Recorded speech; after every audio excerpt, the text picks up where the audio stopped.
আগামী দিনে ঐক্যবদ্ধ নির্বাচনের মাধ্যমে ইসলামের পক্ষে আমরা যে নির্বাচন করি না কেন আমাদের লক্ষ্য হবে ইসলামী আদর্শ প্রতিষ্ঠা করা, কোন ব্যক্তিকে প্রতিষ্ঠা করা নয়। সুতরাং সেই লক্ষ্য বাস্তবায়ন করার জন্য বাংলাদেশের সকল মানুষকে, গণমানুষকে ঐক্যবদ্ধ থাকার জন্য, বিশেষ করে মোরেলগঞ্জের সকল জনগণকে ঐক্যবদ্ধ থাকার ইসলামী আন্দোলন বাংলাদেশ মোরেলগঞ্জ উপজেলা শাখা কর্তৃক আয়োজিত আজকের এই ঐতিহাসিক সমাবেশের সম্মানিত সভাপতি স্নেহাস্পদ এস.এম. সাইফুল ইসলাম, আজকের এই সমাবেশের প্রধান আকর্ষণ আমাদের জাতীয় নেতা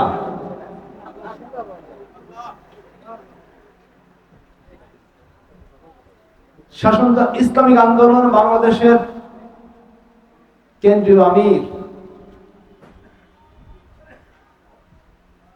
হযরত মাওলানা সৈয়দ রেজওয়ান করিম পীর সাহেব চরমনাই রাহমাতুল্লাহ, তিনি আর কিছুক্ষণের মধ্যেই আমাদের মাঝে তাশরীফ আনবেন।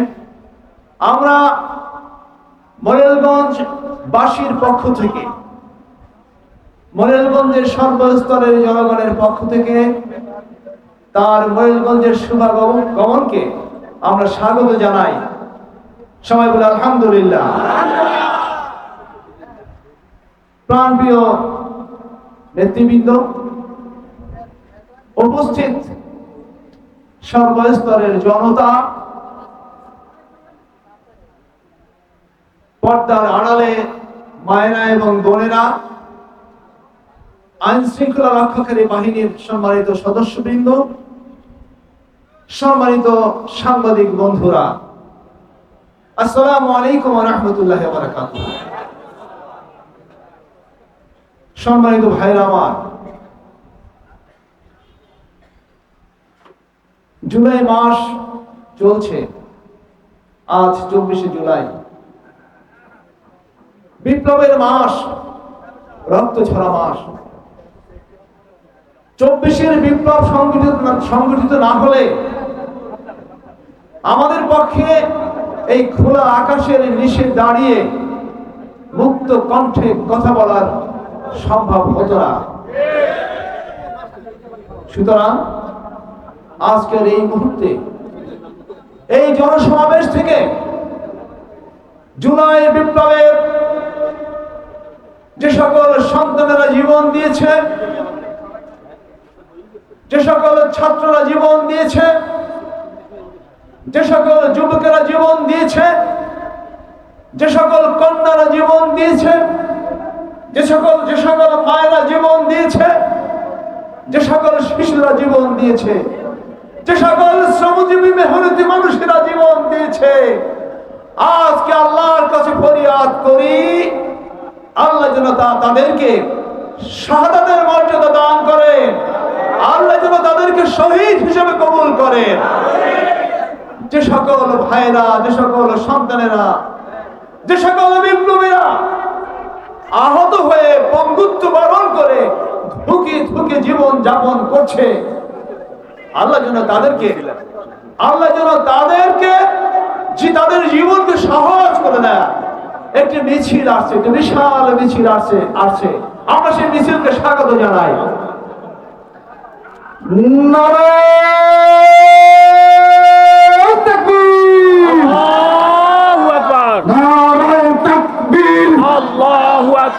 মিছিলকারীদের আগমন, সালাম স্বাগতম, সমাবেশের পক্ষ থেকে সালাম শুভেচ্ছা। নেতা নয় নীতি চাই, পীর সাহেব চরমনাই, সারা বলাই শুনতে পাই, পীর সাহেব চরমনাই।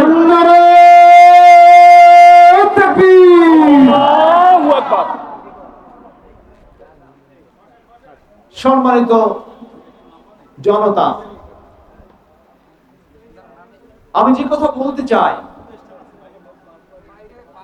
আমাদের সন্তানেরা জীবন দিয়েছিল একটি লক্ষ্য বাস্তবায়ন করার জন্য। তারা জীবন দিয়েছিল বাংলাদেশের মাটিতে আর কখনো কোনোদিন যেন সন্ত্রাস নৈরাজ্য না থাকে। বাংলাদেশের মাটিতে যেন দুঃশাসন শৈল শাসন না থাকে। বাংলাদেশের মাটিতে যেন লুটপাট চাঁদাবাজি না থাকে। বাংলাদেশের মাটিতে যেন ধর্ষণ নির্যাতন না থাকে।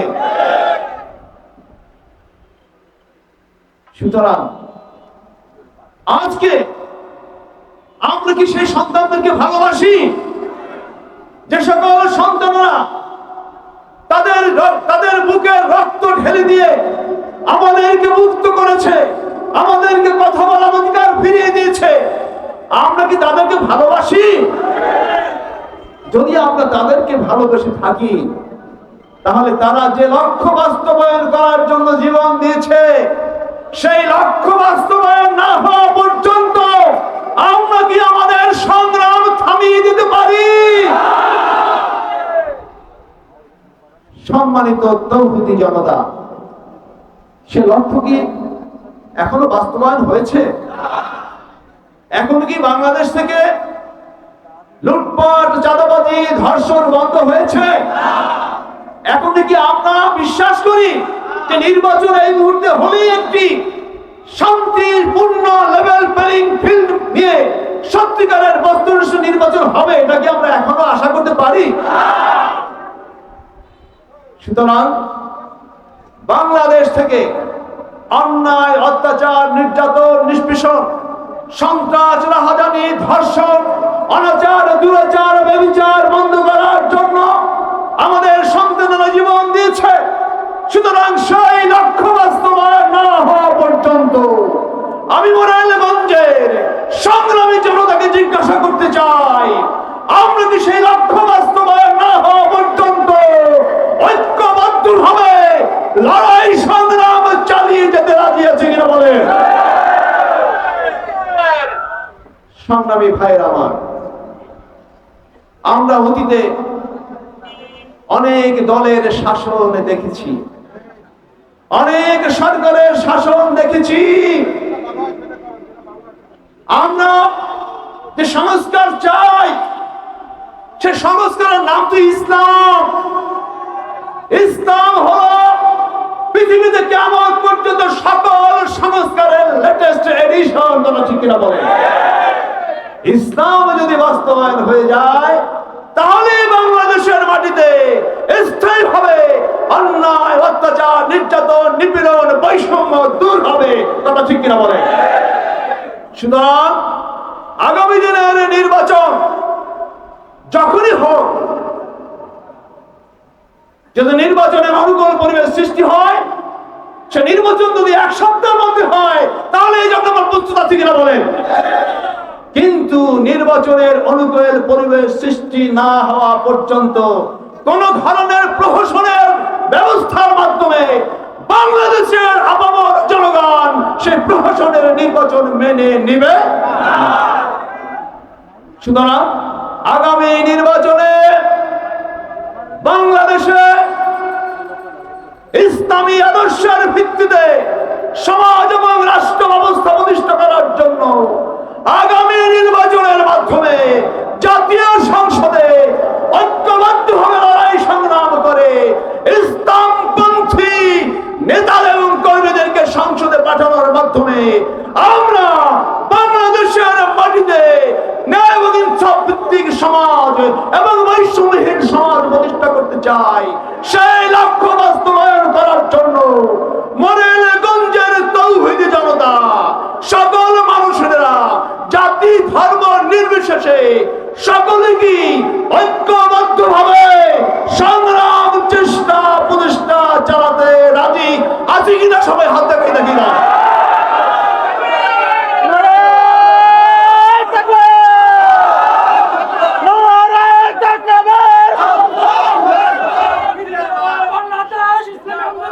সম্মানিত ভাইরা আমার,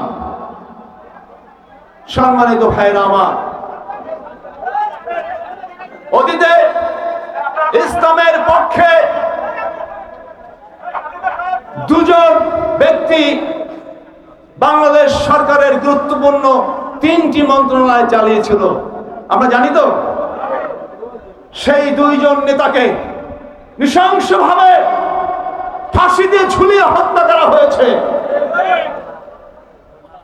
মাইক্রোস্কোপ দিয়ে খুঁজিয়েও তাদের সেই দায়িত্ব পালনকারী সময়ের মধ্যে কোন ধরনের দুর্নীতির একটি কণাও তারা খুঁজে পায়নি, বলেন আলহামদুলিল্লাহ। এই যে মোরেলগঞ্জ শরণখোলার মাটিতে আপনারাই তো ভোট দিয়ে বারবার নির্বাচিত করতেন মুফতি মাওলানা আব্দুল সাত্তার সাহেবকে, কথা ঠিক কিনা বলেন?